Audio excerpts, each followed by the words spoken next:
And I've realized, mga kapatid, marami tayong blessing, hindi natin mabilang, kasi hindi natin makita. Let me repeat. Marami kang blessing, hindi mo mabilang, kasi hindi mo makita.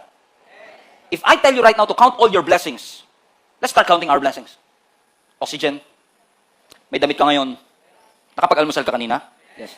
May natira ba sa medianoche kagabi? Correct. Dami. Hanggang 2 weeks pa yan.